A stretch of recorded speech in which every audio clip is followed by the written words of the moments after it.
Well, good morning, everyone, and welcome to our online participants. We've just gone live. So this is Deep Dive Session 1.2, Procuring Outcomes Still Naughty. I won't repeat the introduction that I've already given to the poor people in the room who probably don't want to hear it twice. And instead, I'm going to hand over to our first group of panelists, Jamie Vetch, Julian Blake, and Jonathan Bland. Hello, I'm Jonathan Bland, and I lead an initiative here in the UK called E3M that's all about social enterprise innovation in public services. We believe that the social enterprise model, social enterprises are optimal partners for public authorities who are looking to achieve outcomes for people and communities, especially in relation to things like social services. A lot of our work is around tackling some of the barriers that get in the way of having more social enterprise delivery of public services. Perhaps the biggest barrier that we're up against is ignorance. Ignorance of what's actually possible. That might be around the models, or it might be around what you can actually do within some of the rules that govern how we work. So we've published a new book called Vitalizing Purpose: The Power of the Social Enterprise Difference in Public Services. My colleagues, Jamie and Julian, are going to explain a bit more about what's in the book. So over to you, Jamie. Thank you, Jonathan. Outcomes, public services. Public services are about meeting people's needs. But right now it might feel that it's pretty much impossible for those needs to be met. And as we prepared this book, Brian, who works in a greengrocer's stall in Sheffield, where I live, told us the same thing as a crack team of reporters on the FT. It feels like there's no money and there are chronic backlogs for the services that Brian and his family depend on. And last year, Swindon Council's former leader, who's a Conservative, said the same thing as the Barnsley-based Labour voter Sarah, who works in a warehouse and spoke with us as we prepared this book. She said, it just feels like there's no money for the services that she was depending on. But it's useless to just despair about this. We all know about these pressures. Is the answer just more money? Well, no, it's not, because the market has actually failed many services which focus on people. And that's not my words. That's actually the words of the Times newspaper, a newspaper not necessarily known for being an ally of local government. But they found that half of Britain's biggest children's social care providers are owned by private equity firms that offshore their profits, and, in the words of the reporter, are known for generous tax regimes. And the Times journalist also quoted Anne Longfield, the Commission of Young Lives chair. She said money should be invested in high quality places for vulnerable children is being offshored abroad to fill the coffers of institutions. So is there another way? Well, we think there is. And anyone who knows Jonathan will know that he says there is. But when he asked me to work on this book with him, I wanted to help assemble a team of authors to establish whether there is a social enterprise difference in public services and in better outcomes. And I'm pleased to say that the evidence is very clear. It's very difficult to distill the evidence of 211 pages and 18 months of work into a 2-minute talk. So we thought we'd actually let you take a copy of the book yourselves if you'd like to, and you can come and find us afterwards. But Julian is going to give us 10 of the key messages from the book. Thank you, Jim. I'm going to recite 10 core messages of Vitalising Purpose. 1, commissioning of public services is not market purchasing by procurement. Stewardship by public authorities is required. Procurement is one means of commissioning. Others include partnership, investment, co-investment, subsidy, asset transfer, and community facilitation. 2, collaboration in public services is as important as competition to secure quality, coverage, sustainability, consistency, improvement, and affordability. Procurement should promote collaboration, for example, in alliance contracts, innovation partnerships, and multi-sector, multi-stakeholder projects. 3, public value purpose should be the driving determinant in commissioning, reached through the optimal balance of economy, efficiency, effectiveness, and equity. Cost currently remains too dominant. 4, Professional application to complexity is required in consultation, analysis, process, and management, focusing on prevention, investing to save, public value outcomes, and long-term improvement. 5, the public benefit sector is central to commissioning. It exists to deliver public value. It is purpose aligned with the public sector. It is expert. 6, the social enterprise principle is optimal in public services. Public value delivered through collaborative, purpose-driven business. 7, the social enterprise model is represented by mature social enterprises, community cooperatives, and anchor institutions, their facilitation of niche charities, and any private sector provider with equivalent public value imperatives. 8, public value imperatives should be the Commissioner's fundamental demand. Dedication to purpose, community engagement, and open book transparency on resources, cost, and reasonable profit. 9, important initiation and innovation comes from expert providers, and commissioning should promote their co-design input, including through progressive procurement. 10, public service contracts should not be standard, transactional, and commercial, but flexible, relational, and practical. Thank you, Julian. And from Canada to Kirklees, from Plymouth to Leicestershire to Oldham, all over the UK and elsewhere, we do have evidence of better outcomes from the social enterprise difference. Now, it's always frustrating when you listen to an interview on the radio and someone says, but of course, you can buy the book to find out more. We don't want you to buy the book. Anyone who's interested in the actual evidence and in the case studies, we do encourage you to come and grab Julian or Jonathan or myself and pick up a copy of the book, because we would like to get the ideas out there. And actually, we'd like you to test them and interrogate them yourselves. So please do. Thank you, Anne. I'll start on to Fabiola. Thank you. Fantastic, thank you. And thank you for getting quite a lot of information across in a very short space of time. Unfortunately, Maria Lungu, who's on the programme, isn't able to join us today. So we're going to move straight on to Fabiola Conti and Andre Quadra. Andre's online and Fabiola's in the room. Over to you. Thank you very much. I am Fabiola Conti, French-Italian and researcher at Sciences Po Paris. And in the Master of Public Affairs, we carried out research in cooperation with officials of the European Commission. And my academic tutor is here. Andrea is online connecting from Brazil. And the topic was designing an oversight framework of the European Union public procurement and investment procedures to prevent social washing and other misleading practices. The research was quite large, but we're going to focus on public procurement for the session. Next slide, please. Jonathan has said it clearly. There are a lot of barriers at the moment for social enterprises and small and medium enterprises to access procurement in general, and social procurement especially. And given the share of volume that the European Union itself spends on social procurement, that is crucial to create a better society. As well, if we consider the amount of social and medium enterprises that there are in the European Union. According to Eurostat, in 2020, the number of these enterprises, small-scale businesses, excluding financial businesses, is 98%. This means that if we keep procurement a niche, that social outcomes are always going to be very difficult. Therefore, our research is aimed at facilitating the access to social and medium enterprises to the procurement. How did we do that? So we built up on what was already existing in the European Union. The European Union is not important only because of, as we said, the sheer volume.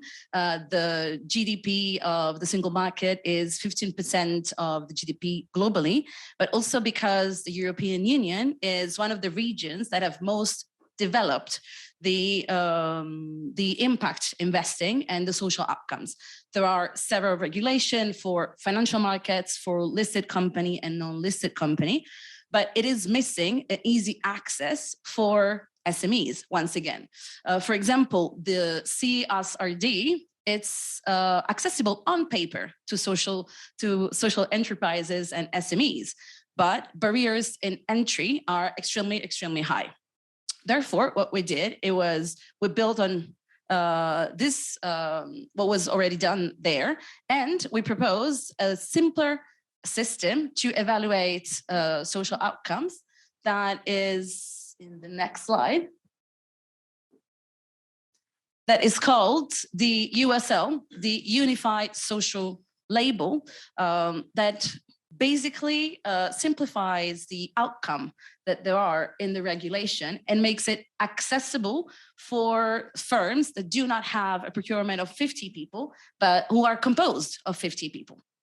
And there is a two-step certification that the first level is built on ESGs, and the second level is built on what is interesting for us, social outcomes, with the principles of intentionality, measurability, and additionality. We believe that the label should be still voluntary, and it can be used not only by SMEs, but from all actors. So in a business-to-business approach, next slide, please. In a business-to-business approach, but also in a business-to-consumer approach. We've seen that the labeling system has been proven to be very effective in the European Union. It's identifiable. It speaks to financial markets for bonds, to investors. It speaks to simple consumers, and it speaks also to business to business. And therefore, we suggest that not only these companies should have incentives in facilitation and prioritization in participating to social procurement, but they can also gain reputation and financial incentive by using this label. What is very interesting on this system is that it's measurable across board. At the moment, there is a very big challenge in harmonizing everything. So when we're talking about outcomes, it's very difficult to talk to enterprise number one and enterprise number two. And therefore, the challenge here, it was to use a common definition of what things are. Unfortunately, the time is limited, so I cannot get into that. But the idea is to have something that is shareable across the board, but also something that is customized according to the field the enterprises are operating in. So to conclude, is public procurement still naughty? Yes, it clearly is. Nonetheless, thanks to research and evidence, there has been proven there are methods and mechanisms that can help entangle the system. Thank you very much. Fantastic, thank you.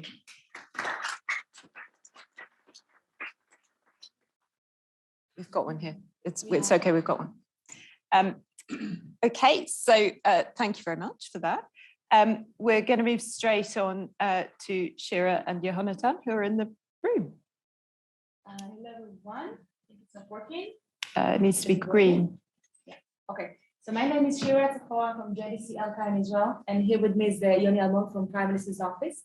And we are going to introduce the case of social procurement in Israel and how our initiative is trying to create a new generation of social services. Next slide, please. So how does social procurement in Israel look like? In the past 2 decades, Israel has outsourced a large portion of its social services to assist its most vulnerable populations. Just to put things in perspective, we spend over $6 billion annually, about 5% of our total budget on these services. While it's very significant investment, there is a broad agreement that the money is not spent efficiently enough, and that the current procurement practices must be improved.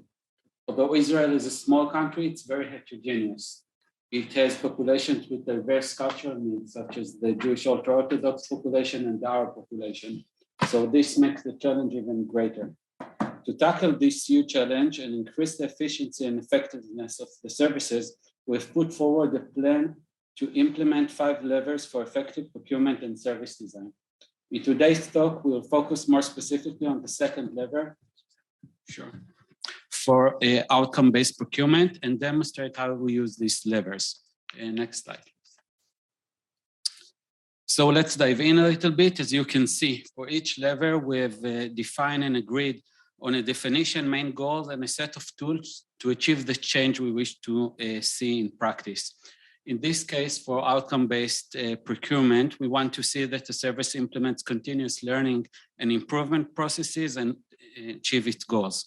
More specifically, that the service aims towards well-defined outcomes and that the service has detailed M&E strategies and applies data-driven contract management. To achieve these goals, we're integrating tools that I'm sure you all know in this room, but were scarcely used in Israel in practice. For example, almost all tenders did not specify the service logic model or its outcomes, let alone integrate mechanisms that allow government to pay for success. Now we're promoting two strategies. For pilot programs and small innovative interventions, the use of SIBs, you all know that. And for ongoing large-scale services, we want to implement outcome-based incentives on top of the regular payment, usually up to 5%. For example, for housing services for the disabled, we'll introduce for the first time incentive for successful integration into independent living in their community. This coherent and holistic framing of the change we wish to achieve throughout the 5 levers allows us to promote profound systemic change in the way government procures social services. Next slide, please. We also understood that systemic change must transform the practices of the government regarding procurement. In Israel, there were numerous attempts to improve social services. And we had one main insight from those attempts. We understood that there is a need for a holistic approach that focuses on the procurement process as a strategic mechanism. And how do we do it? When looking at the process of procurement, we realized there is a need for 3 added pillars. And I'm going to introduce those 3. You can see them. First, policy and methodology to shape the perception of social services and how procurement is a tool and a means to achieve them, and designing the logic model for the social procurement process and dividing it into 5 levers that Yoni mentioned. Even that just a concept was new to the government. Second, creating data and infrastructures that support the actual efficient management of the procurement process. For example, before, we could not see the full picture of expenditure and service that are being delivered through procurement. The data was not gathered systematically and was not open to the public, and now it is. And last, human capital and capacity building. We understood that process involves 2 different languages. One of social service as social workers or health experts, and the second of procurement experts who specialize in contracting and competition. And our solution is to create the position of a translator who can speak both languages and mediate the process so that it can achieve its goals and to build its capacities and expertise. So those are the 3 added pillars that we added. But we understand also that adding these 3 pillars is not enough for changing the whole system. We need to involve the entire ecosystem. Therefore, our initiative was launched by a cross-sector roundtable and is being implemented through a unique collaboration between the government and a civil society organization. From the governmental side, it is led by a unit at the PMO office that is focused on cross-ministerial structural reforms. And from civil society side, it is led by JDC LK, an NGO focuses on creating systemic change to improve the efficiency and effectiveness of social services. And we are both the representatives of those organizations. Throughout this partnership, we get richer and more diverse perspective out of the box solutions and enhanced trust among the ecosystem. And this all contributes to a better implementation of the systemic change as a whole. Next slide, please. And we also understand, and everyone knows, that managing a systemic change is hard, and we need data to know where we are and where we need to improve. So we are developing a dashboard that reflects the change in each one of the pillars that each one of the 5 levers that we mentioned. This data will allow us to manage the change and achieve better outcomes for Israel's most vulnerable population. And as you can see, our main goal, our main sentence is better system leads to a better service, leads to a better lives. Thank you. Fantastic. Thank you very much. Our next speaker is Simon Collinson, who's one of our online participants today. Hello, hope you can hear me. I'm looking to see if my slides will pop up. Yeah, excellent, thank you. And Sorry, I can't be with you physically. This is a kind of hello from Shenzhen. I'm in China and it's just gone 7 o'clock here, but I wish I could be there in person. It looks like an exciting get together. So I'm Deputy Pro-Vice Chancellor at the University of Birmingham. I lead on regional engagement, and City Ready is an institute I set up, which we launched in 2015. It's the City Region Economic Development Institute. We got significant funding from Research England to establish WM Ready in 2019. So I have about 30 interdisciplinary staff doing user-led research, and some of this is on procurement. We have a modeling team, we have a data analytics team, but we do a lot of stuff on impact evaluation on the different kinds of policy interventions in city regions to see what kinds of outcomes in terms of productivity growth, sustainability, and inclusivity over the longer term might result from these types of interventions. Next slide, please. So there's a brief piece about the Institute, City Ready. We're doing some, I think, really exciting work on innovation procurement. This is the use of public funds to encourage procurement that develops the adoption or the development of certain types of innovation capability amongst the supply chain. We're in partnership with University of Manchester and the Connected Places Catapult, and the names of the individuals that we partner with are on the screen for you there. And in particular, for those not from the UK, the Connected Places Catapult, the CPC, is a catapult that is multi-central. It's all across the UK, and its role is to stimulate growth in city regions outside London and the southeast. And thanks to the work of a colleague, Malcolm Harbour, we're working very closely with the Catapult and Manchester on a number of different approaches to innovation procurement. And we've set up with them the Innovation Procurement Empowerment Centre, IPEC.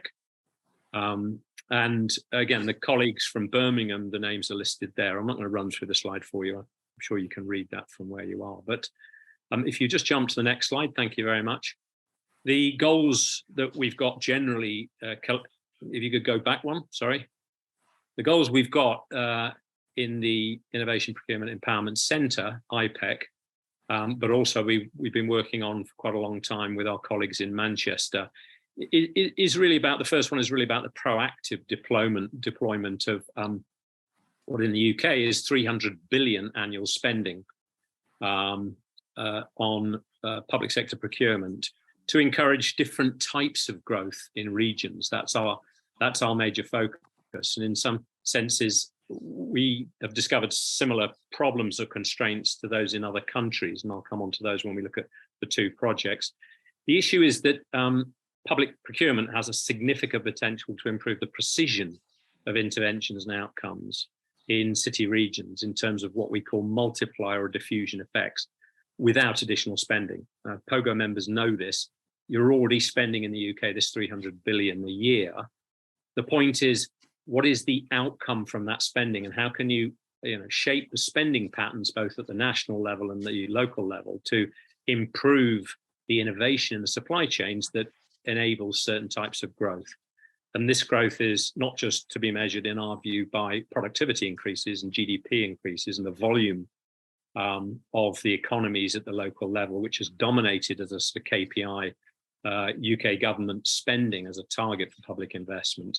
What we want to do is shape public procurement capacity and capability to improve both the sustainability, net zero outcomes in UK regions, but also inclusivity, so that the growth profiles can actually include those from lower income communities. And that's more challenging, particularly given the legacy in the UK. And it's likely in some of these areas that we're going to need parliamentary bills. We're going to need mandated changes in procurement so that net zero technologies and the adoption and use of these are mandated by government, which will create then a knock-on effect for the need to improve capacity and capability at the local level to actually, again, procure in the right ways so that sustainable technologies move through the supply chain and diffuse through local economic systems. So if you jump to the last slide. I'm doing this really briefly just to run through both the context in which we work and just to give you a flavour of some of this procurement work. And you need to remember in City Ready, this procurement innovation work sits within a much wider portfolio of analysis of government policies to intervene intelligently in city region economies to stimulate long-term changes in growth profiles in the ways I've just described. And I think the two parallel projects we're working on at the moment serve as hopefully an interesting indication of this work. The first one is actually a very local project we're doing with the Centre for Local Economic Strategies, CLES. This is around 8 anchor institutions. Anchor institutions are embedded and locked into the local place, like universities, like hospitals, like the City Council, which is currently under a set of challenges from its debt problem. But 8 anchor institutions are long-term embedded and their local impact is quite significant. So these have a combined budget of about £4 billion and a workforce of over 40,000. That includes the University of Birmingham. And if the 8 were to increase their procurement spend with Birmingham local-based businesses just by 1.8% per year, you'd add a significant amount per year to the city economy, and you create about 800 new jobs. If that spending power was focused on small businesses that employed low-income individuals, you would have an inclusive effect. If that spending power was focused on suppliers that were adopting new net zero technologies and were moving the frontiers of adoption and diffusion in net zero technologies and low carbon practices, then you'd have a similar effect in terms of the improved sustainability across the region. But again, as POGO members very experienced that these kinds of things are, at the local level, on the ground, even in these 8 organisations, there are really quite significant operational constraints to taking that step to increasing, even by that small amount, that sort of procurement spend. You know, anything from the focus on low-cost spending, not innovation spending, and the actual capacity and the capability in procurement teams in the public sector having a limited ability to put forward contracts that shape procurement in the ways we've been talking about. So that's on the ground. It's almost a bottom up, and that gives us practical constraints. The second sort of parallel piece of work we're doing with some excellent colleagues at Manchester, and this is under our banner CRISP. This is work on public procurement of innovation very specifically. We're using databases and aggregate data to try and map much broader aggregate patterns of government spending, linking that with innovation performance in firms, and then trying to understand how those patterns where you change innovation procurement, where that has long-term knock-on effects to the growth profiles of regions. And that's showing in the stages we're at some correlations between particular procurement practices and regional growth characteristics. So we can compare across city regions, both in the UK. We're doing more and more work comparing internationally. But it's also revealing some issues about what we call institutional quality.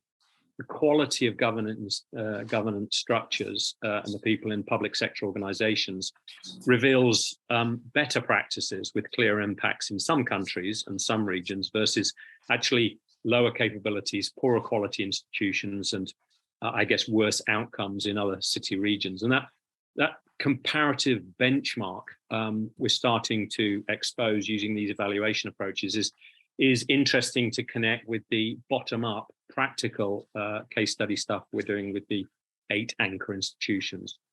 Finally, to finish off before I stop, we're now working also on this macro level data with the World Economic Forum. There's a subgroup looking at global practices in innovation procurement, and we're doing some comparative studies across international context to try and improve our methodology. But the interest to us is, both the practical case study stuff and the data analytics. And I'll stop there and hope people found that of interest. Thanks very much. Fantastic. Thank you very much indeed, Simon.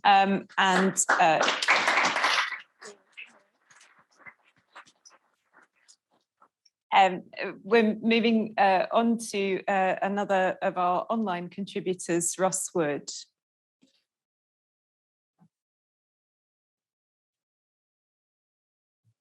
Hello, you've got me over there? We have got you, thank you. Loud and clear. From China to Australia, I'm coming to you from southeastern part of Australia. It's the evening here. I don't have coffee, I have red wine. So I'm hoping that's going to add to my performance. I'm going to take you on a slightly different part of the journey here, talking about procurement of outcomes being knotty, and talk about a very practical example in one of our local authorities here in Australia, in the state of Victoria. But before I start, a little bit of background. Australia has, some of you may be aware, has 3 levels of government. We have a federal, national or Commonwealth level, a state or provincial level, and a local government level. So 3 tiers. The debate over here is often that we've got 1 tier too many, but that's our system. Typically, the 3rd tier, the local authority level of government, is that which is charged with designing, building, managing and maintaining community facilities, leisure centres, swimming pools, libraries, community centres, those sorts of things. They typically rely on funding from the other tiers of government, but the idea being that the social infrastructure being delivered more closely to where the community lives allows for better decision making in terms of the facilities that are going to be provided. We're a small outcomes-driven impact consultancy. We've had a lot of experience in social impact bonds over here in Australia. And so we were engaged in a conversation with a local authority here in Australia, in Victoria, that for some time, in fact, for at least a generation, had been one of the ranked most highly in social disadvantage, and has consistently remained at that level for some time. It's a well-known area in that regard. The local authority had identified a piece of infrastructure to be redeveloped right in the heart of that community. And so what you've got is the development of what became what we called outcomes-based infrastructure, which is really aligning a capital procurement process with a social outcomes procurement process. And we know how difficult that is. So the conversation began with council's commitment, the authority's commitment to the expenditure, not quite the full amount that they expected to have to spend, as I say, topped up by other means. At the same time, the community services element or team within council had identified over time, obviously, that this was an area that needed far better outcomes and different ways of delivering services. So the brief to us, the conversation was, well, you're involved with social impact bonds. There's an element of impact investing there. We think that sounds promising. We want to leverage the spend in this region on this piece of infrastructure for better social outcomes. How could we do that? And so that was the brief, really, and it's what's become known, as I say, as outcomes-based infrastructure. If we could move to the next slide, please. So what we were trying to grapple with, we were almost back solving, really. We had a commitment from council, from the procurement team, the capital procurement team, to advance this development. It was going to go ahead. 90 to 95% of the procurement process is well known, as we all know. Buildings and so forth are pretty easy to procure these days. The costs are well known, the timelines are well known. On the other hand, we had a community services leadership that was impatient about the results they and others were able to generate in this community. So we've approved to spend. There was a funding gap. Community services has identified a need. How can we bring these two processes together, piggyback off the capital procurement process, both the speed and the efficiency of that process, but also the volume of spending that would be allocated to it, to deliver real measurable improvements in community need. And if you think about it, we often think of the notion of social infrastructure being quite lazy, really. The delivery and management of community facilities is a critical part of our communities. But actually, what targeted social outcomes are they delivering? We count on an output basis, numbers of books loaned out at the library, number of people entering a particular facility. But in terms of targeting social outcomes, a lot of the social infrastructure we fund is quite lazy. So how do we do this? If we could move to the next slide, please. Now, for time and simplicity reasons, communication reasons, I've simplified the procurement process. If there's anyone in the audience that's been involved in capital development, please don't hold this against me. But reasonably straightforward process of a budget decision to invest in public infrastructure, some sort of consultation process. What do we need to build? If this is a leisure centre, do we need a pool? Do we need a gymnasium? Do we need allied health? There'll be some sort of master planning process that the architects will drive. A more detailed design and cost planning, that'll move through further design and cost planning to final, and then the authority will procure that in the most cost-effective way possible and deliver it.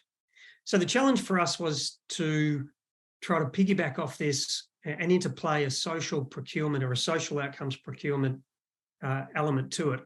So what we did was, if you could move to the next slide, please, thank you. And this is, again, an oversimplification.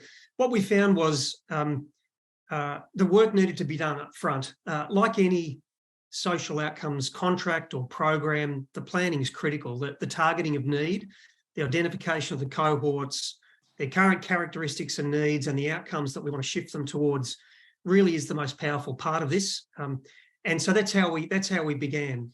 We asked the capital procurement team to slow the process very slightly so that we could try and translate some of the research into what could be outcomes and metrics that we could use to measure progress for the community within the catchment area for this facility. And so you can see there, prioritising those needs, outcomes and targets. Many of us in the room that have done outcomes-based work will recognise this process. We then, however, looked outside to the services landscape. In Australia, our local authorities deliver some services, but they don't deliver a lot.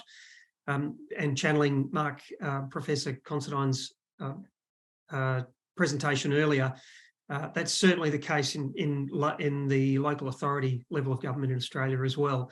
So who are the service partners out there that might be aligned to our outcomes and our approach? So there was a procurement process, more an expression of interest process really, for service partners to join on this journey, which we did. If we're able to do that before the budget decision, we can then engage the service partners in the master planning alongside service design. So not only are you designing the facility, but you're designing the service logic that the partners will implement at that facility. The other benefit for the service partners to come on board is that we offered them space in the facility, which was attractive to these particular agencies. So like the local authority was able to generate some commercial rent, which helped with the additional funding needs, but it also allowed the service providers to have input into the design. And we'll come to the implications in a minute, but Ross, can you draw to a close, please? Your time is nearly up. Oh, sure. Okay. Very close. So the next slide will show us the difference between a typical capital procurement process and a social procurement process. On the right-hand side, the Brimbank is the name of the local authority. So rather than simply getting gym change facilities, water slides, splash pads, etc., we've got co-located services, integrated outcomes frameworks and a performance plan and community outcomes written into the rental agreements. So the final slide is the implications, the so what. What have we learned from this? If you could move to that. This really did take leadership. So these two siloed approaches to generating procurement outcomes, one on the capital side and one on the social side, very rarely meet. And it's lip service typically that's paid when they do. It was the leadership of the community services team determined to insert themselves in the capital procurement process that created the space for this to occur. It tends to work best where complex social needs exist rather than simple social needs, if I can use that as perhaps a lazy phrase. But where you're going to need several partners, perhaps where there's a place-based solution required, this works really well. As with any outcomes-based contracting and commissioning, you really need to start with the cohort and the need. That allows you to align the partners, but it also allows the outcomes frame to be developed and the performance management element as well. Really, the costs of this, both in time and additional consulting costs, is immaterial, actually. So in this case, the final build cost was somewhere in the order of 30 million pound equivalent. So it might well have been several $100,000 worth of consulting fees. As I say, a drop in the ocean compared to the capital spend. Most of the people really did appreciate the process because it clarified what was required at the site and focused people on the need, and therefore promoted innovation and efficiency in the procurement and the delivery. The facility is now up and running. The partners are running a shared outcomes framework. It's also spawned other community-based projects and a collective impact project at the site as well. Thank you. Fantastic. Thank you, Ross.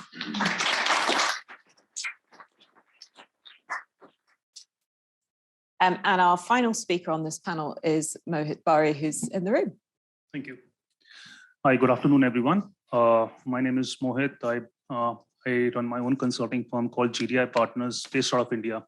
And please allow me to take you to India this time, where since 2015, close to 5 different outcome-based programs have been designed and are being delivered by different partners.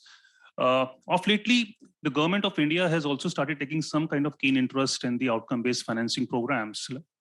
Lastly, being skill impact bond, which is being run by where the government is playing the role of a risk investor. But today here I am presenting you the latest program where the government of India is acting as an outcome funder for the first time in the country, and is paying for the results rather than paying for some kind of infrastructure creation. Next slide, please.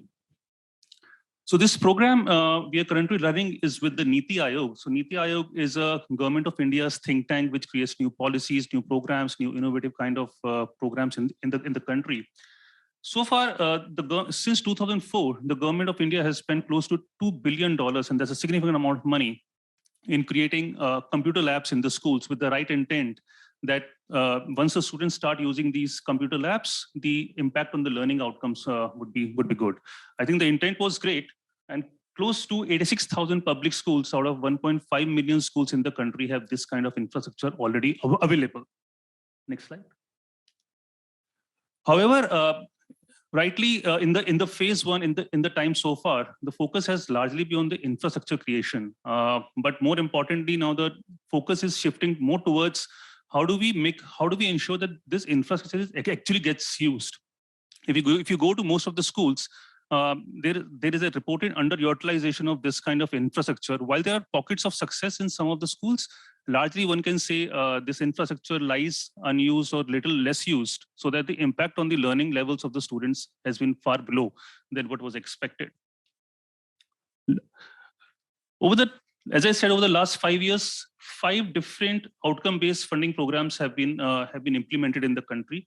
Educate Girls, Utkrisht Impact Bond, QEI DIB, but these are largely being done by the philanthropy or the donor sector. Taking cognizance of that, this Niti outcome-based funding program is led by the government and is being delivered by the government on the ground. Next slide. So Niti Aayog came in partnership with Michael and Susan Dell Foundation and GDI Partners to design this country's first outcome-based funding program, where the outcome is very, very clearly defined as, so far the outcome is defined as creation of infrastructure in the schools. But now the definition of outcomes has not shifted just to the usage of the labs in the school, but also towards improvement in the learning levels of the students who are participating in this program. Next slide.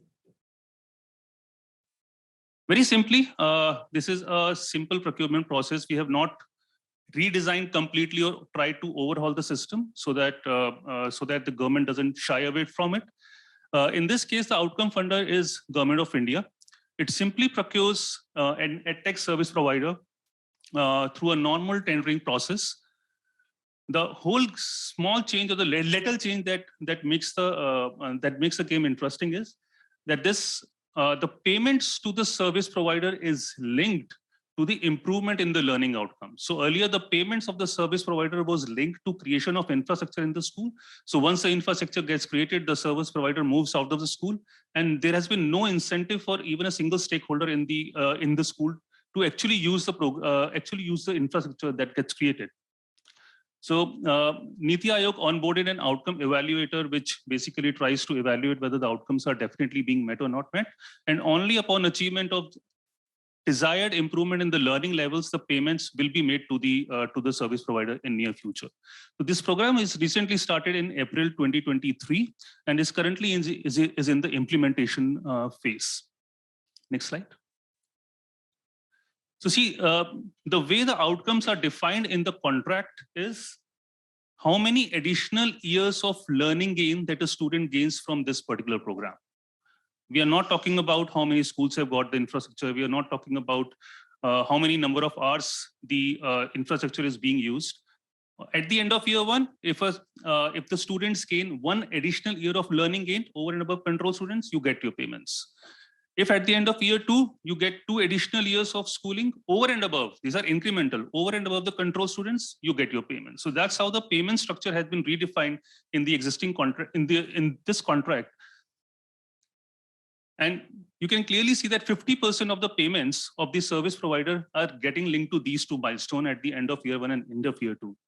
So here we have tried to create an enough incentive, at least for one stakeholder in the ecosystem, so that they take the full ownership of driving the usage of these labs.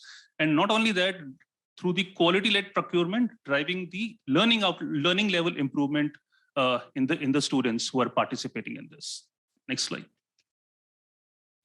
As of now, I'm really very happy to state that the procurement has been successfully completed. It was a long process. It was not very easy. We faced a lot of roadblocks.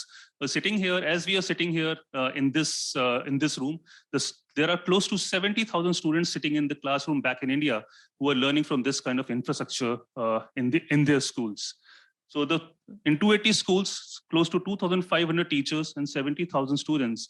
And also happy to share that within the 2 months of the usage, from July till mid-September now, close to 60,000 hours of learning has already happened. I mean, that's a significant step forward, and there is a clear shift in the focus on driving the usage by the service provider and not just creating the infrastructure at the school level. Next slide.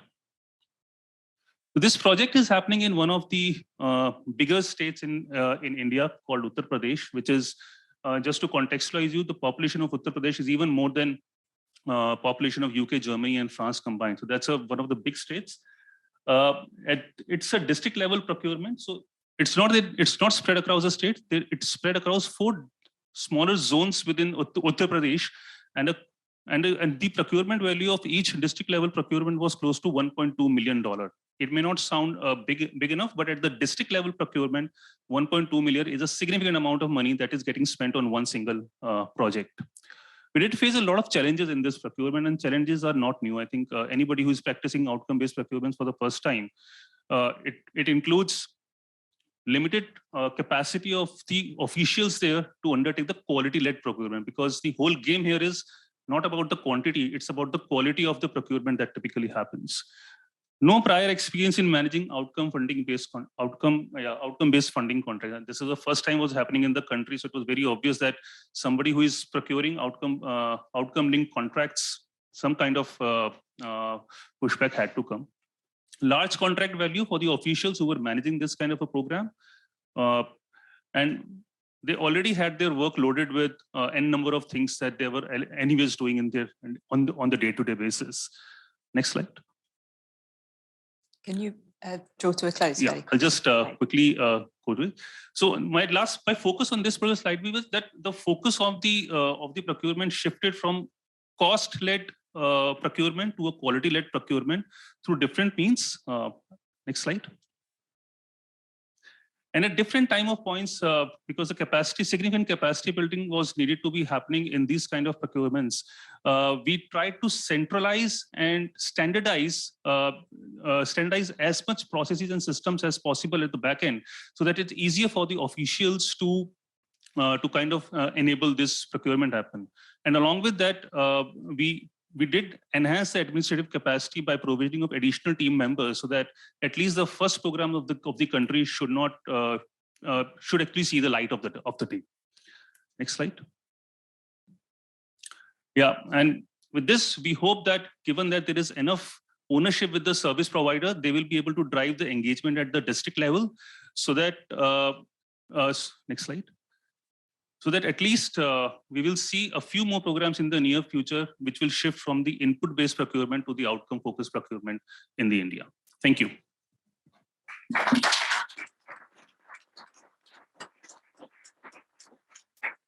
Fantastic. Thank you very much. So we move now to our time for questions. The way this works is that we'll collect up a bunch of questions from the audience in the room and also from our online audience via colleagues in the room who will collect those from the chat. So if you're an online participant, please feel free to drop questions and comments into the chat, which will then be reported to us.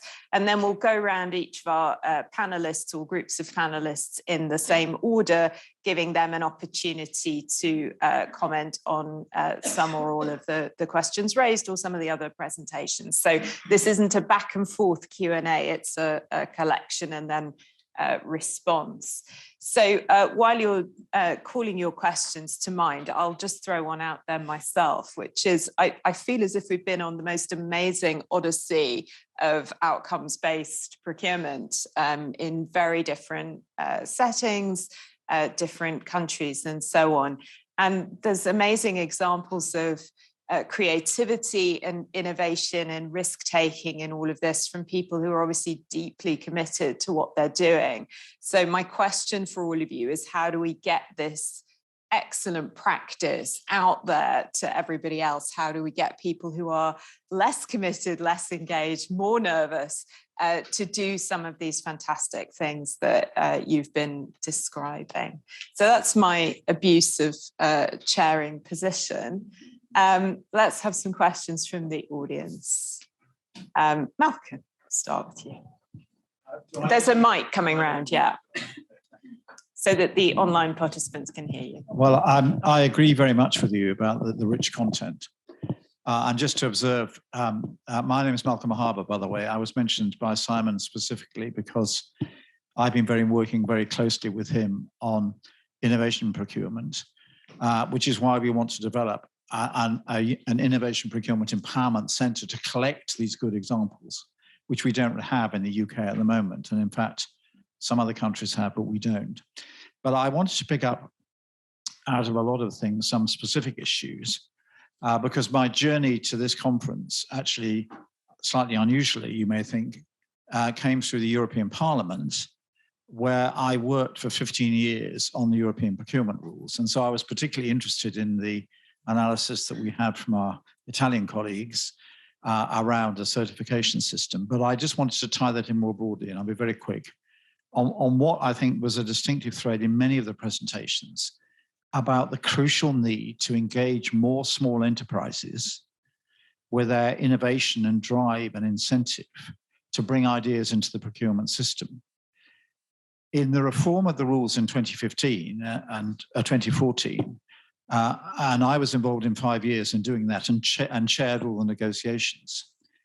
We tried very hard at a political level to really improve the climate for small enterprises, to encourage the division of more contracts into smaller lots, to get people developing new contracts and thinking about delivering those outcomes with small businesses in the way they constructed the contracts to begin with. But I say in particularly, I'll comment on what our Italian colleagues said, to ensure that the processes are not excessively bureaucratic and involve a small enterprise in taking time away from what they're really good at, which is actually developing their technology, their ideas, their services, and having to fill a whole lot of forms in to apply for a new certification, which I'm slightly worried about your proposal. And we know from our qualitative work that that is a barrier for many SMEs to actually enter into delivering to the public sector. And that's something that I think we need far more concentrated attention. And it's not just an issue that's here in the UK. Across Europe, we know that's an issue. And so I just like to register that and say, I hope we can get some more attention to it. Thank you. Thank you very much for that. There's a question over there, so the microphone can go that way. That would be great.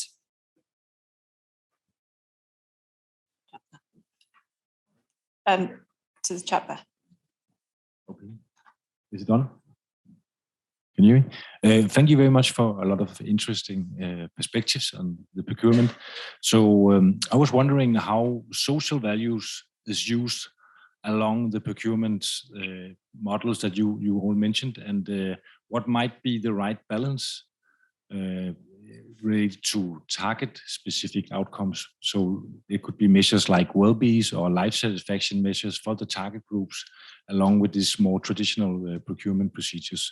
I'm very curious to hear about any experiences from other countries coming from Denmark and so on. Thank you.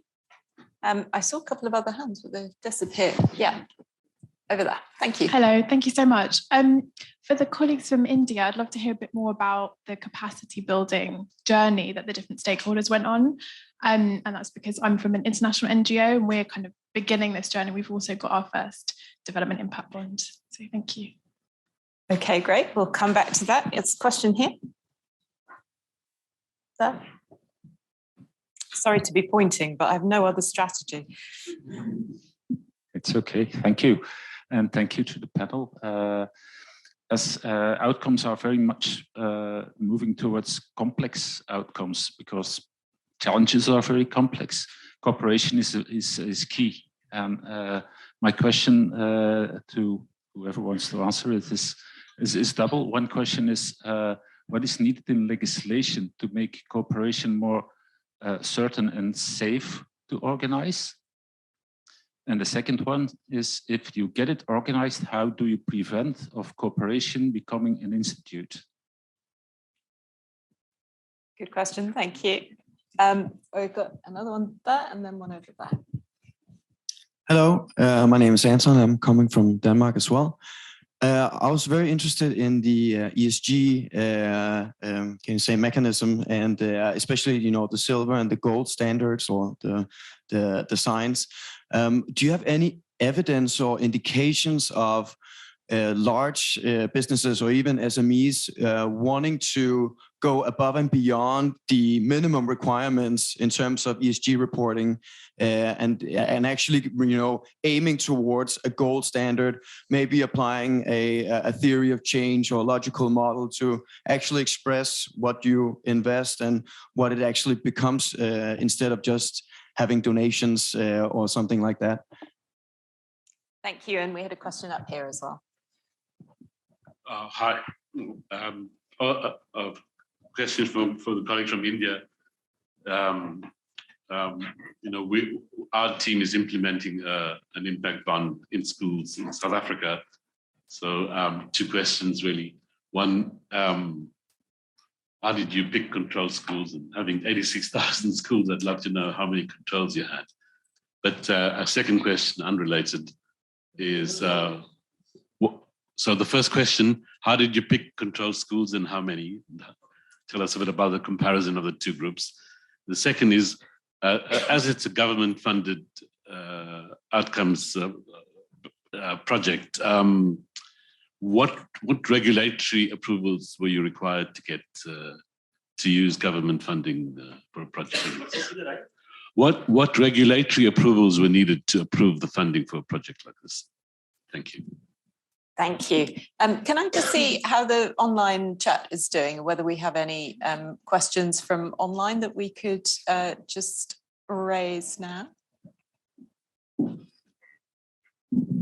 Thanks, Ian. Thanks, Anne. We have a question here from Amita Gulati, who asks, very interesting case studies. One question for Mohit. Would you be able to share the thinking behind getting the service provider to bear the risk of the project? Also, any detail on challenges in the procurement process and how these were overcome would be very interesting. Many thanks. Okay, thank you. Have we got any other questions in the room? In that case, you guys get a little tiny bit longer to respond. So we'll go back around in the same order. You've got about, I don't know, 3 or 4 minutes for this, but so it's going to be tight. You'll have to be selective. So we start off with Jamie, Julian, and Jonathan, who need a microphone. Thank you.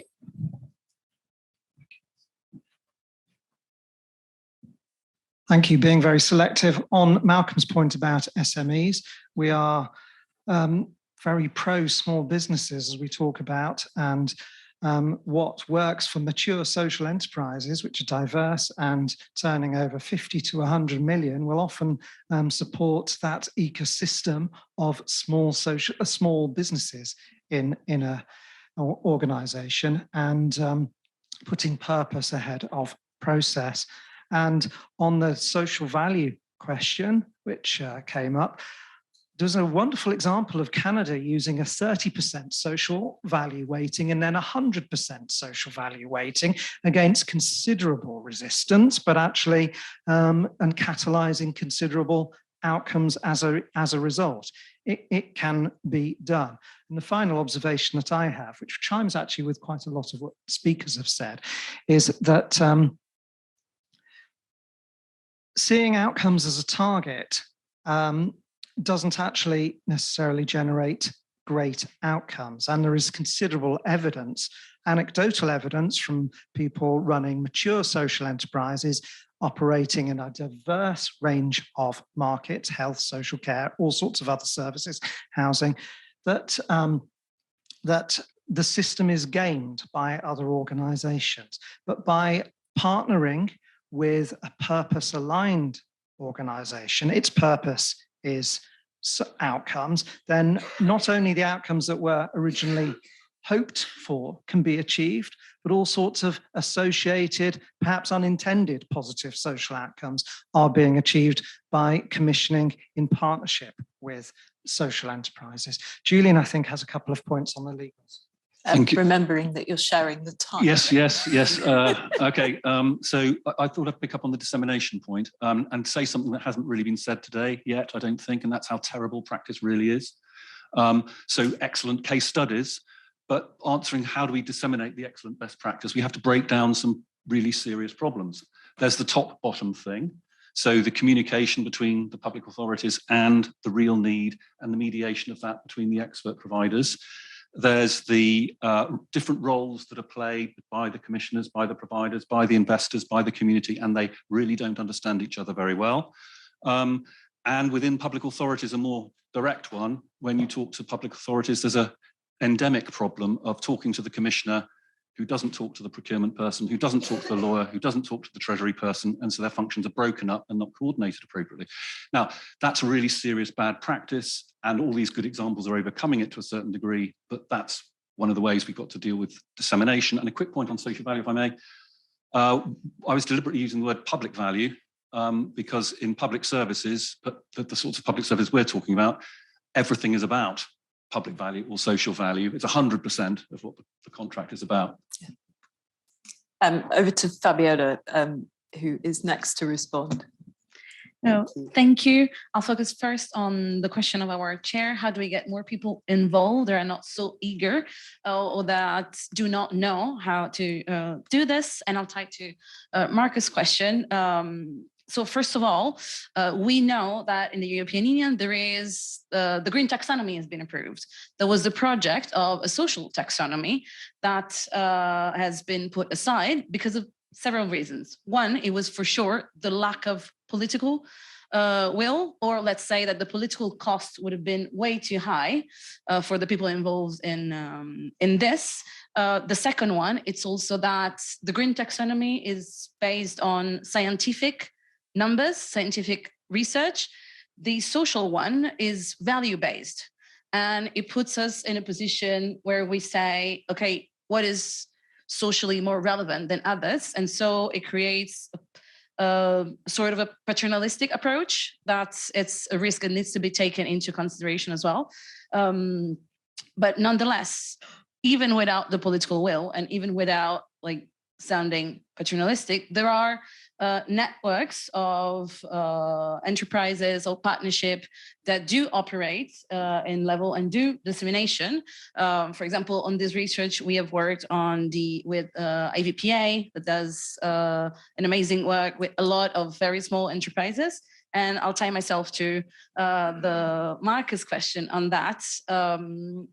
It's true that adding a burden to SMEs, it's a problem. And this is why the research specifically focus on the guidance for the SMEs in compiling all the procurement papers, because otherwise it's adding something on top. And also in the evaluation of the outcomes, the goal is not to use different measures, but is to use something that companies are already using. So that is extremely important for the project. And always talking about SMEs, the question about ESG, we base ourselves on two very good best practices. One is the B Corp label. The B Corp label has a large share of very small companies that participate in there. So there is an evidence, empirical and literature, scientific, that there is a will of a lot of small companies to pursue that. It's just very complicated to do. So the will is there. We see it with big corporation. We've studied also the social index that the Korean government has put into place, that has proven to ease the access for small and medium enterprises, social enterprises in this part. So will is there, very complicated for them to do. This is why we suggested, funded by the European Union, a cell of support for like everything that is paper filing for small enterprises. Thank you. Thanks. Can we have the mic over this end? Brilliant. Thank you very much. Pass the parcel to Shira and Yoni. Thank you. So I'll touch two of the points about, first of all, about how to encourage the use of these more innovative procurement practices. First of all, we have a national policy, so to some extent it's mandatory, but we find that the use of carrots, let's say, is much more effective. And we use, first of all, information and tools and accessible tools and good tools make a huge difference. Sometimes they're resistant just from lack of understanding or lack of knowledge. And if you make this tool accessible, that's a huge thing. Also, people with the right expertise that will accompany the process and help the process and take some of the burden out of the process can make a difference. And of course, money. We give money to agencies, government agencies that are willing to participate in this some more innovative processes, and that also can contribute. Second question I will talk about are about small vendors, providers, more local providers. So you touched on making the procurement more local and in smaller chunks. That's useful, and we use that. Also, the less bureaucracy is a huge step in making a transactional cost smaller, and government can do it and take even some of the costs from the providers, making it easier for them to compete. And also, we think that making data and tools more accessible to the provider market is a huge step, making tenders more simple, shorter, not 2,000, I think, pages of contracts, like you said in the first session, and making proactive efforts to make the tenders accessible, make small providers know the landscape, the competitions, and so forth, can really improve the accessible for small providers. I'll add just one point on this subject from the civil society perspective. We are trying to create hubs and places for entrepreneurships to meet with government and just meeting each other and showing that there's something interesting out there. In Israel specifically, we have a lot of entrepreneurships programs, and especially in technology, and we want to make sure that those all kind of entrepreneurships are meeting with the government and not just acting as two different, completely separate sectors. So we're trying to create those platforms and hubs to make this possible. Brilliant. Thank you very much. Have we still got Simon online? Yeah, I'm here. Hi. Fantastic. So your 3 minutes to respond to what you've heard. Thank you. Yeah, some very good questions there. Let me just start with yours as chair, because I think that's a really lovely starting point. It's about the diffusion of better practices. I guess our research so far, and we're on a journey here, is the key thing is to check they're better. I mean, there's a lot of really excellent case studies out there, but the evaluation about the outcomes in a lot of cases is not as robust as I think it could be. So when you're identifying practices anecdotally that look good, really robustly trying to look at short and long-term outcomes to sort of see that the outcomes are as intended is an important first step. I think a second step that we've discovered, particularly again through the World Economic Forum and other international comparisons, it is around how easy or difficult it is to transfer practices between contexts. Places vary. I mean, Israel is very different from China, is different from the UK. Institutional, legal, cultural, the degree of devolution between central government and provincial governments, all of this varies. So transferring better practices needs to take account of that variation. You know, on some level of translation, we can learn a huge amount from each other. This isn't a negative point, but it's a practical point. I mean, I think thirdly, what we've discovered is there are some of these anecdotes, and particularly ones that governments, again, not to be too skeptical, but governments all around the world want to showcase as exemplar projects, are really a long way from the average. This point came up earlier, but it's a really critical point. They're very, very good. But they don't represent the average state of play in procurement across small firms, district councils, provincial areas of other countries around the world. The average we're discovering in the UK, which is a pretty advanced economy, is that on the whole, these procurement, public sector procurement is fairly risk averse. It really focuses on reducing costs because of the financial pressures on local councils and so on. And it's pretty short term in terms of the assessment of the evaluation of the outcomes. It's really not very long term. It's not particularly sophisticated. So in some ways, on average, despite the exemplars we saw, on average, capacity building, capability building, paying attention to incentives that people are at the very operational end of procurement to start shaping those outcomes is really necessary. I don't think that captures everybody's questions, but I think it captures, you know, some highlights, some of the findings we're finding in our research, and hopefully chimes with the experience of colleagues on the call. So I'll stop there. Thank you. Fantastic. Thank you. And have we still got Russ on the line? Still here, yes. Wonderful. 3 minutes from you of reflections or answers to the questions.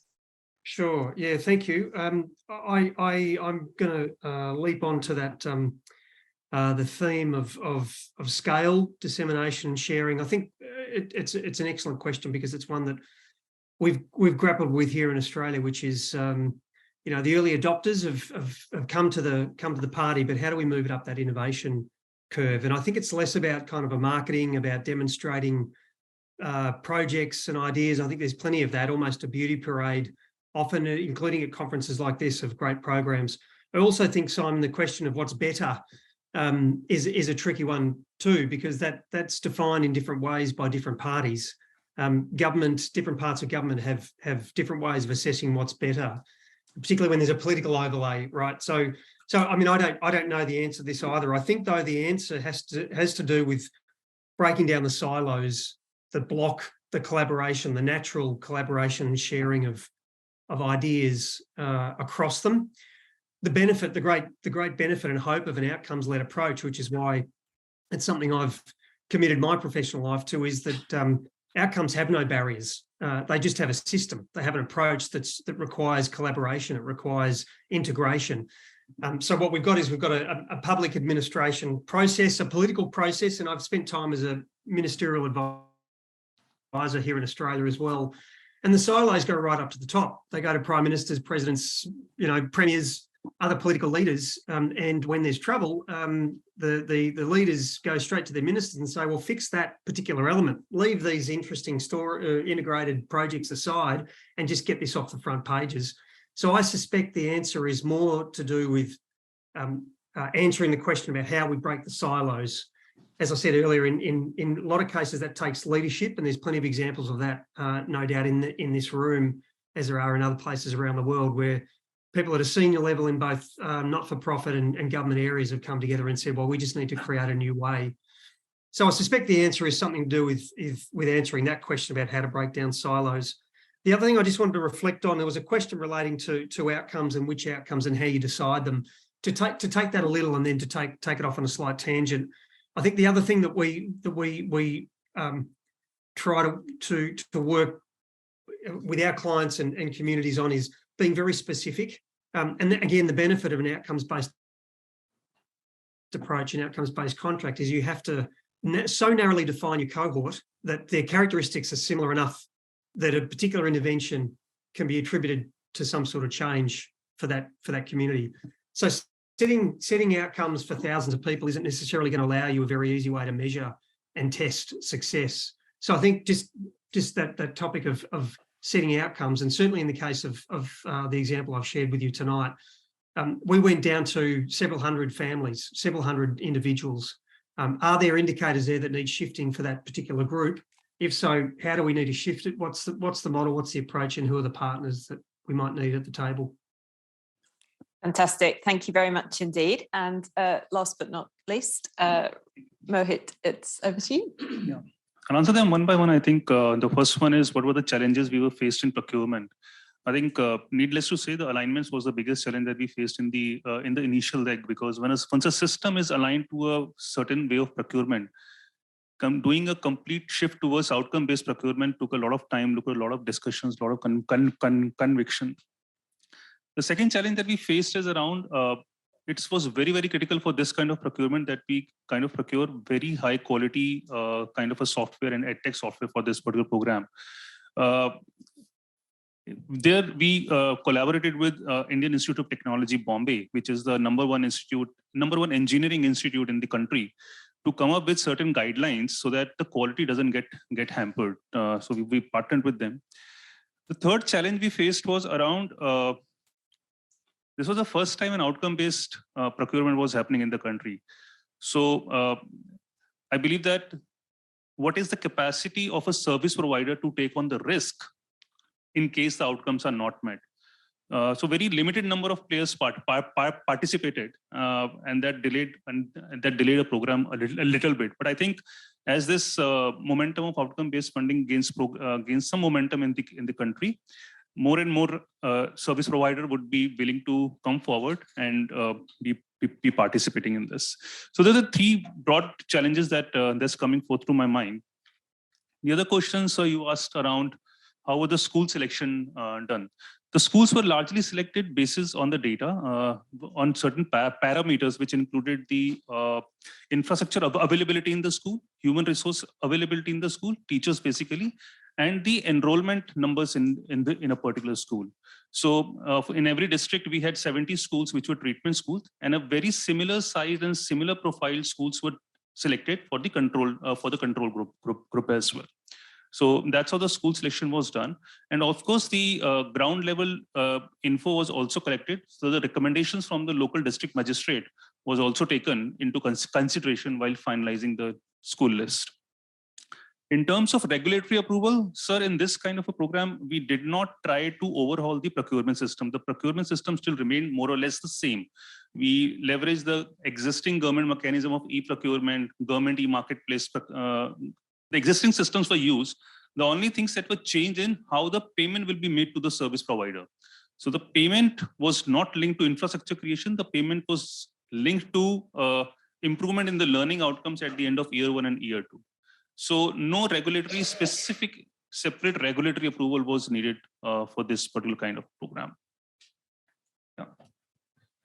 I think someone asked about the capacity building part of this. I couldn't spend too much time on during the presentation, but we did 2 levels of capacity building of the district administration who was implementing the program. One is the technical capability as to how to undertake this kind of program. At every step, we created guidelines, SOPs, those kind of things. And as I said, we then also partnered with IIT Bombay, who created the technical scoring criteria, who created the technical criteria. How do you evaluate a good quality software versus a not so good quality software?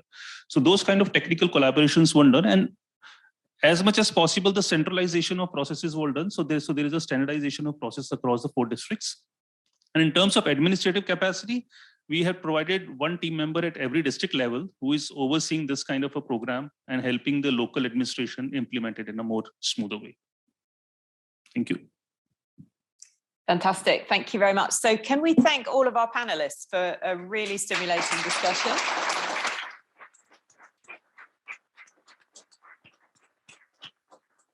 And to all of you for your great questions. If you cannot get enough of talking about the procurement of government outcomes, which I find is a common affliction in these parts, you could sign up for the Procurement of Government Outcomes Network, POGO, which you may have heard mentioned during the course of the discussion.